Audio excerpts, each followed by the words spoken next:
Here's Priyanka.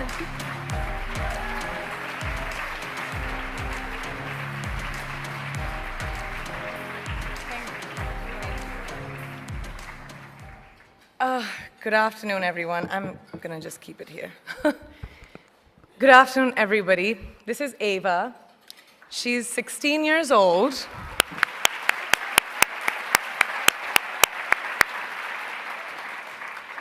An age where girls should be enjoying their innocence and joys of their youth. But she, at such a tender age, understands the importance of being a voice for her peers, an advocate for young girls and women around the world who may not have the opportunities that us sitting over here have. So receiving this honor from a hero like her makes this so much more exceptional. So thank you.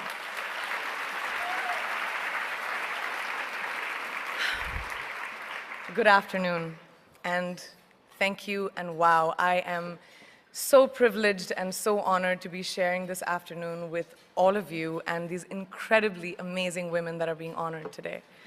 I'd like to extend my congratulations to each one of you, Octavia, Michelle, Kelly, Patty, and all 50 women that have been included in the Impact Report.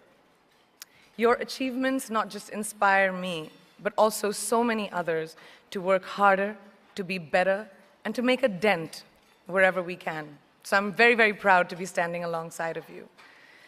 So in life, you know, there are moments when you stop and ask yourself, how did I get here? Like, why am I standing here? Well, this is definitely one of those moments for me. And I find myself going back to the beginning, back to my roots.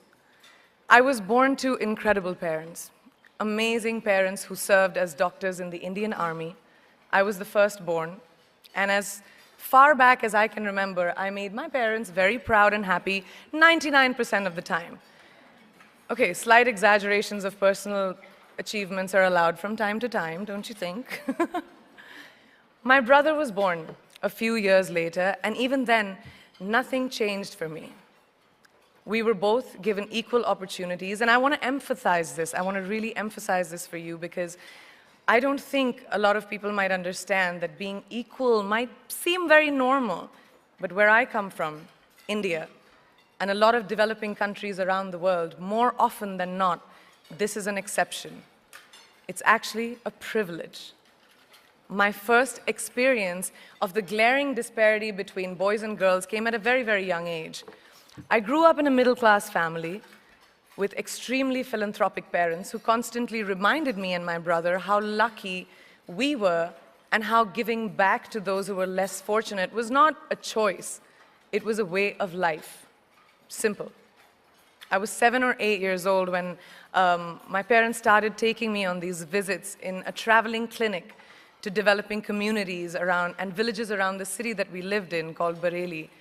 We were packed into this ambulance, and my parents would provide free medical care to people who couldn't afford it.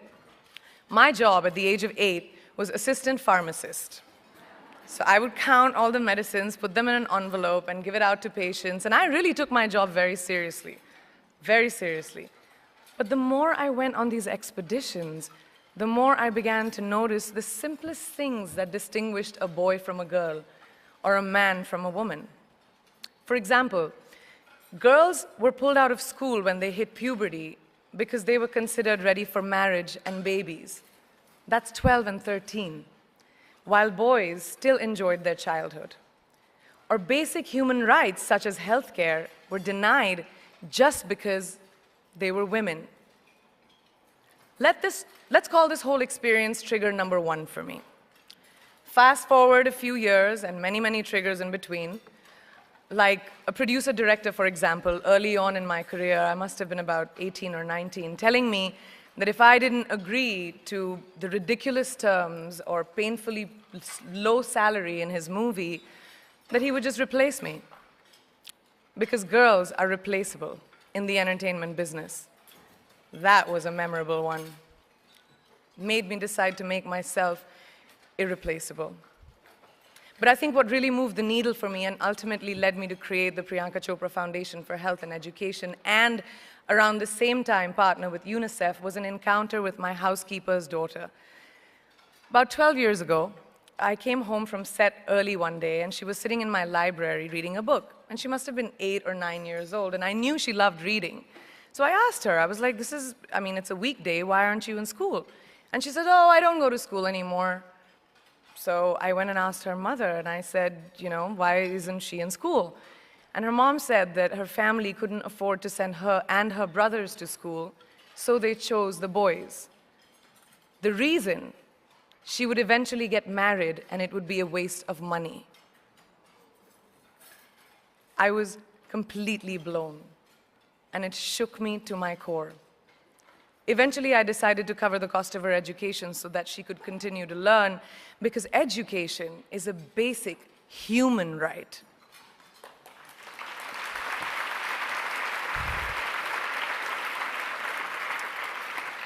And a huge necessity, especially today. From that point on, I was determined to make a difference in as many children's lives as I could, in whatever big or small way that I could contribute. There's a really, really beautiful quote that I read recently, and I think it's absolutely appropriate to explain what I'm trying to say today. The hand that rocks the cradle, the procreator, the mother of tomorrow, a woman shapes the destiny of civilization. Such is the tragic irony of fate that a beautiful creation such as a girl child is today one of the gravest concerns facing humanity. Girls have the power to change the world. It is a fact, and yet today, girls are more likely than boys never to set foot in a classroom, despite of all the efforts and progress made over the last 2 decades. I'm just going to give you a stat, more than 15 million girls of primary school age will never learn how to read or write, compared to 10 million boys. Primary school, it's the beginning of our future. Over the last 11 years, I have witnessed firsthand the incredible work that UNICEF does for children around the world, especially victims and survivors of child marriage, displacement, war, sexual violence. But there is still so much work to do. And for me, that is the fuel to my fire. The reason I'm so committed to this cause, and that is where my passion stems from, because I know that a girl's education not just empowers families, but communities and economies. A result of her education, we all do better. It's just as simple as that. As entertainers and influencers sitting in this room, I feel that it's our social responsibility to be a voice for the voiceless, which is why I applaud each and every woman in this room for being such a badass.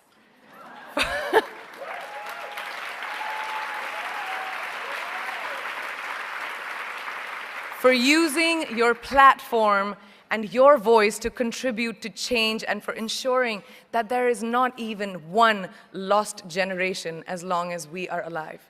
I'd like to thank Variety and all of you for encouraging me and all of us in this room to keep going and fighting on. Thank you so much.